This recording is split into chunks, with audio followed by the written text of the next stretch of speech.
22 वर्षको अभिनव आफ्नो अध्ययन पुरा गर्नको लागि टियु युनिभर्सिटीमा एडमिसन गरेको थियो।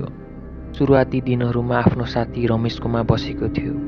रमेश पनि आफ्नो कलेजका साथीहरूसँग बस्ने गर्थ्यो। धेरै मान्छे भएको कारणले गर्दा अभिनवलाई पढ्नका लागि शान्त वातावरण मिलेको थिएन। त्यस कारणले गर्दा कीर्तिपुरमा एक फ्ल्याट लिएको थियो। त्यो फ्ल्याटमा त्यस्तो रहस्यमय घटना लुकेको छ जसले अभिनवलाई त्यहाँबाट कहिले पनि बाहिर निस्किएर जान दिने छैन। अभिनव त्यो फ्ल्याटमा शनिबार सिफ्ट भएको थियो ताकि ऊ आफ्नो सामान सजिलै तरिकाले मिलाउन सकोस्। उसले दिनभरि सामान यताउता मिलाउँदै धेरै थकित भएको थियो। ऊ बेडमा सुतेको मात्र के थियो, अचानक निन्द्राले समात्यो। ऊ निन्द्रामा लागेको मात्र के थियो कि उसको कान नजिक एक महिलाको रुने आवाज आउन थाल्यो। बिस्तारै बिस्तारै त्यो आवाज बढ्न थाल्यो। फेरि एक्कासी अचानक त्यो आवाज बन्द भयो। घरको एक कुनाबाट एक महिला चिच्चाएको आवाज आयो। अभिनवको निन्द्रा त्यही खुल्यो। जो अभिनवलाई नराम्रो सपना लागेको थियो त्यो उसको वास्तवमा उसँगै घटेको थियो। उसले हिम्मत गरेर वरपर हेर्यो तर त्यहाँ केही थिएन। तर त्यो रुने आवाज अझै पनि आइरहेको थियो। अभिनवले ढोकाबाट बाहिर निस्किएर जान कोसिस गर्यो तर ढोकामा जाम भएको थियो। रातभरि अभिनवलाई रुने आवाजले सताइरह्यो। जब बिहान भयो त्यो आवाज आफै बन्द भयो। त्यसपछि अभिनव ढोकाको नजिक गएर त्यो ढोका खोल्न खोज्दा आफै खुल्यो।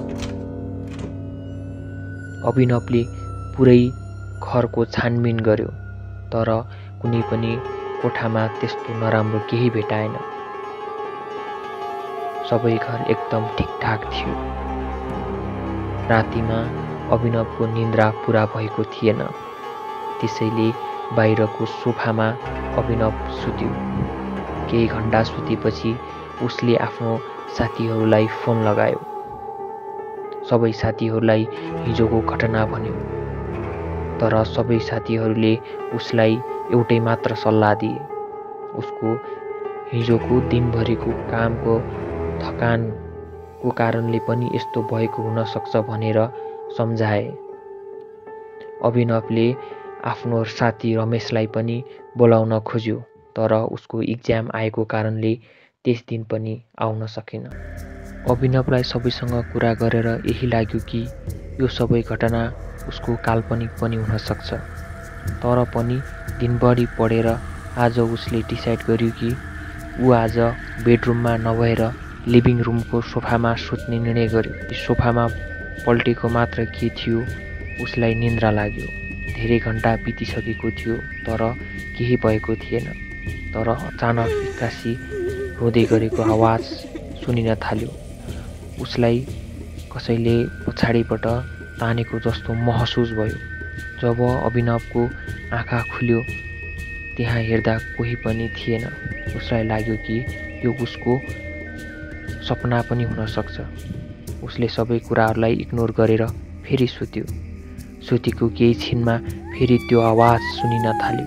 त्यो रातभरि अभिनवलाई त्यही आवाज सुनिन थाल्यो।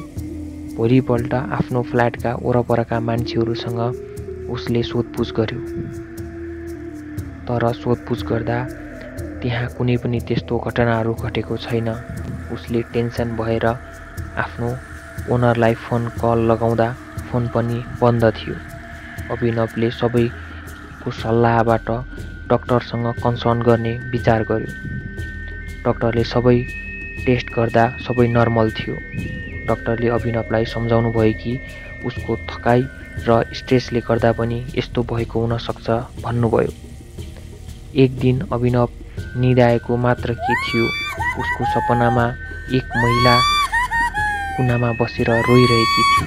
अभिनवले लाखौँ पटक रोक्न खोज्दा पनि एक महिला घरको छतबाट हाम फालेर तल भुइँमा मृत्यु भएको देखा पर्थ्यो।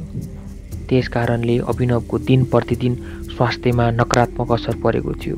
उसको साथीहरू बीचको समयमा अभिनवको घरमा बस्न आएको थिए, तर उनको साथीहरूलाई त्यस्तो कुनै नराम्रो महसुस भएन। जबकि अभिनवलाई हरेक रात त्यही सपना आइरहन्छ। एक दिन अभिनव कलेजबाट आयो। अभिनव सोफामा बसेर रुन थाल्यो, किनकि उसको इन्ट्रान्स इक्जाममा ऊ सबै विषयमा फेल भयो।